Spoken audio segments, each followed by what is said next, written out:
Good afternoon, everybody, and namaste. Assalamu alaikum. Здравствуйте. Okay. Goedemiddag. So I'm Shifa. I'm from Cape Town. And Rafa asked me last week to present a talk to you this afternoon. So, yes, I'm going to tell you a little bit about something that interests me very much this afternoon.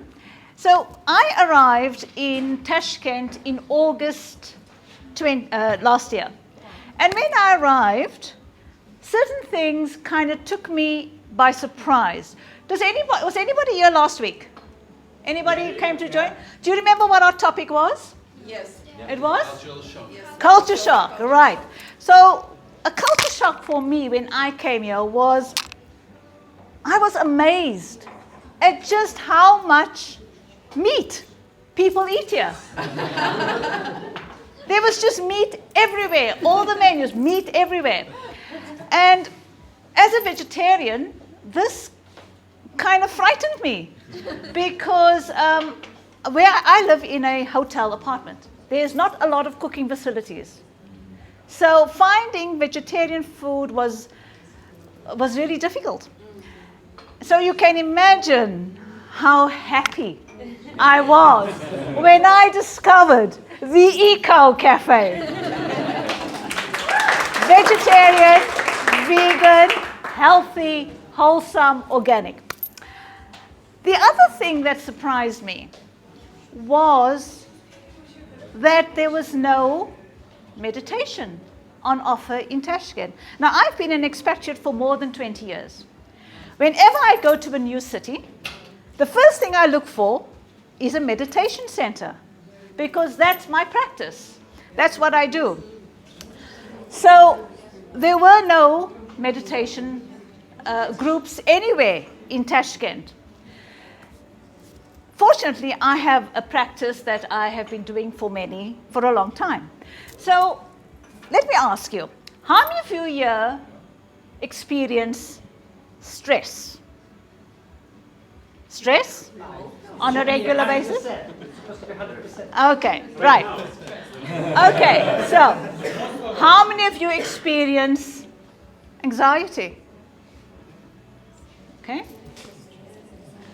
All right. Right. So, how many of you experience self-doubt? Maybe. Right. Okay. So. I'll just keep my hands in the air. Right. So, ladies and gentlemen, I am going to share with you a practice that has really helped me in every part of the world that I have been in. And that is mindfulness meditation. Now, there are many different forms of meditation in the world. The one I'm going to focus on, because I believe I only have a few minutes, and that's perfectly fine. Rafa, are you timing me? No, you. Okay. All right. I'm not going to go over the time limit because there's a really fascinating discussion on the tables this afternoon. So, there are some really sound scientific facts about mindfulness. And in order to do this talk this afternoon, I did a bit of research on Google, and I found that by 2021, there were more than 40,000 academic studies on the benefits of mindfulness. And they all have been found to relieve stress, anxiety, help you make clearer decisions, just help you cope with whatever life presents to you. So they are really good sound scientific facts. Now, when some people who do not practice meditation, when they hear about meditation, they somehow think that they've got to clear their minds of thoughts. It's not the case. The whole structure of the mind is thought. It's thought-based. You can't delete thoughts. So the whole idea of meditation is to incorporate your thoughts into your practice. That's how you deal with it. I'd like to invite you today to do a little demonstration on mindfulness. Would anybody be up for that this afternoon? Doing a little demonstration? Okay, right. So, ladies and gentlemen, I have to just repeat this. The whole idea of meditation is not to eradicate thought. You include thought as part of your practice. You can't ask the mind to eliminate thought. It's like me asking my skin, stop being brown. It's impossible. The whole structure of mind is to think.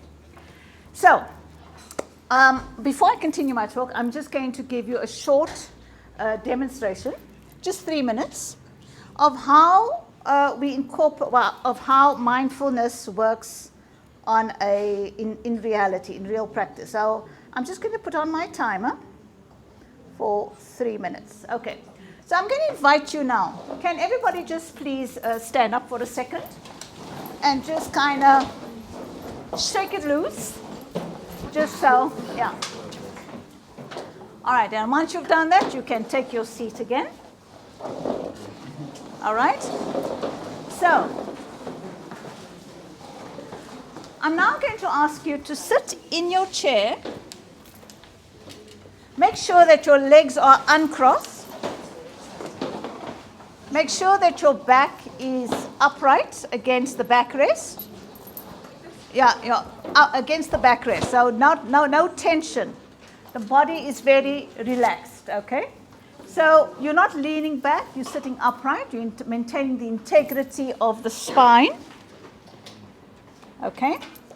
All right, your hands are just very comfortable on your lap.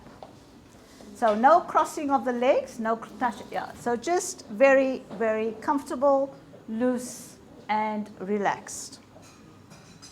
Okay, so now I'm going to invite you to either lower your gaze to a spot on the floor or to close your eyes. So if you will, kindly close your eyes.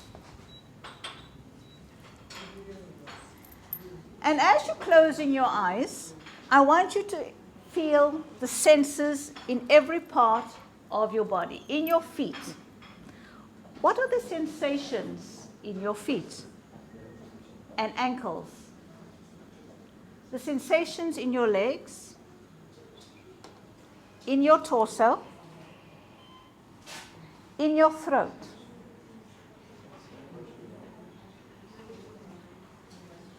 Just experience the sensations as they are. Don't try and change it.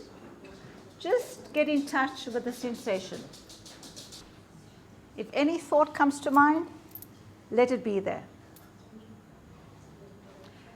And now, we're going to shift the attention to your breath.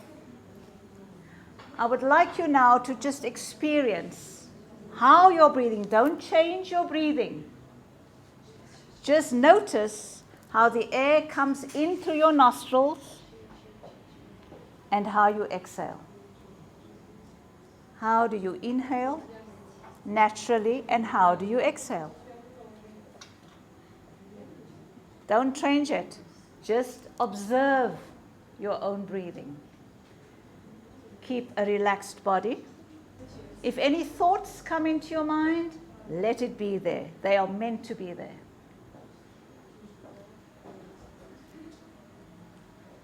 Breathe in. Be aware that you're breathing in. Breathe out. Don't change your breath in any way. And now the third part of our exercise, I want you to introduce a bit of spaciousness into you. Just be present of who you are and where you are at this moment. Where are you? Who are you in this very moment?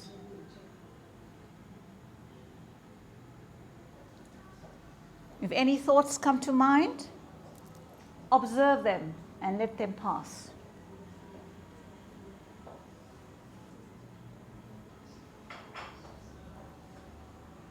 And now, very gently, you can open your eyes again. So that was a little taster of how mindfulness is meant to be practiced. It is a gentle practice. It's not necessarily easy. It's simple. It's not necessarily easy. But you get the effects of it when you practice it often.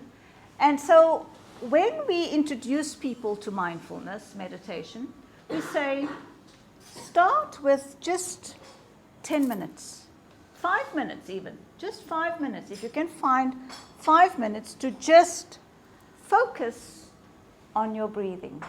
You don't have to do it, you don't have to wear special clothes. You don't have to have any special equipment. You just have to be willing, have the attitude of willingness to try this, observing the thoughts, observing your breath, and adding spaciousness to your experience. That is the practice of mindfulness. Now, of course, many yogis and Dharma teachers, I'm not a Dharma teacher, but I have been practicing for a long time, do this as a matter of course. It takes up maybe an hour or two out of their day on a regular basis. But for beginners, I'm encourage you to try it just 5 minutes. And so now I'm going to just move on to the last part of my talk and tell you how I incorporate it. So this is a bit of show and tell. So now, as I said to you, you don't need any special equipment to practice mindfulness meditation. But I have my own little ritual that I do. And that's because, the mind also needs, if any of you have studied psychology, the mind needs certain little reminders that it's moving from one state of activity to another. So this is what I do. In my hotel apartment, where there are no cooking facilities, I will light my candles. Thank you very much, Donnie, for helping me out. More than welcome. Okay. This is my meditation shawl. I normally light incense, but I didn't bring it because this is a restaurant environment and the smells might not be encouraging. So, this is how I prepare myself, but obviously it's relative to everybody. So, my meditation shawl, my candles. I do exactly the same thing that I told you. I sit with my back in a structured upright position. I make sure that there are no disturbances. My mobile phone is only there to check for the time, and everything else is, I try and shut that off for the next few minutes. In the morning, I have a very busy life. I am a teacher, so I don't have much time. I'm like you, I've got lots of things to do. So in the morning, I only ever sometimes find 10 minutes in the morning, and I'm an experienced meditator. So I only sometimes find 10 minutes. When I have a bigger chunk of time, that's what I do. I will make more time for it. So ladies and gentlemen, what my message to you is that if you are serious about reducing your anxiety, your stress, wanting more self-awareness, wanting to see life from a different perspective, this is one method. It doesn't cost you anything. Of course, there are courses you can go on to. There are lots of people, lots of Dharma teachers on YouTube you can follow. But essentially, it doesn't cost you anything to take charge of your own mental health and to take charge of the direction your life is going. All you have to do is to be willing to spend 5 minutes doing nothing. Thank you very much.